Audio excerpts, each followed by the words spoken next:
ព្រះរាជាណាចក្រកម្ពុជាជាតិសាសនាព្រះមហាក្សត្រក្រសួងអភិវឌ្ឍជនបទ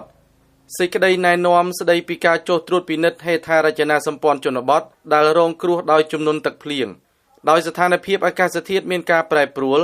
បានបង្កឲ្យមានជាជំនន់ទឹកភ្លៀងនិងទឹកទន្លេមេគង្គនៅតាមបណ្ដាខេត្តមួយចំនួនដែលធ្វើឲ្យមានផលប៉ះពាល់ដល់ហេដ្ឋារចនាសម្ព័ន្ធជនបទរួមមានផ្លូវស្ពាន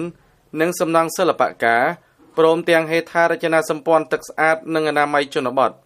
ក្នុងគោលបំណងដើម្បីអន្តរាគមន៍ឲ្យបានទាន់ពេលវេលានៅគ្រោះមហន្តរាយ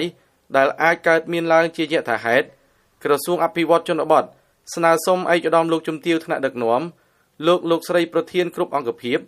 និងលោកស្រីប្រធានមន្ទីរអភិវឌ្ឍជនបទរាជធានីខេត្តយកចិត្តទុកដាក់ដូចខាងក្រោម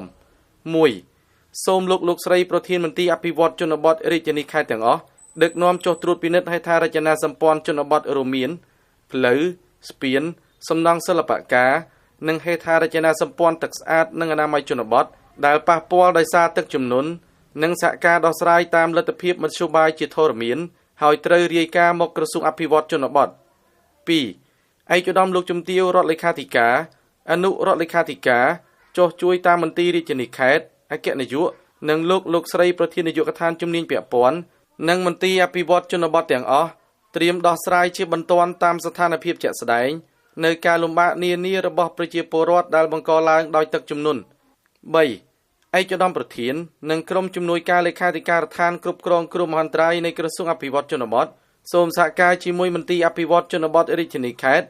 ដើម្បីអនុវត្តតាមភារកិច្ចរបស់ខ្លួនដែលមានជាធរមានទទួលបានសេចក្តីណែនាំនេះសូមឯកឧត្តមលោកជំទាវលោកស្រីត្រូវចាត់ចែងអនុវត្តឲ្យមានប្រសិទ្ធភាពនិងការទទួលខុសត្រូវខ្ពស់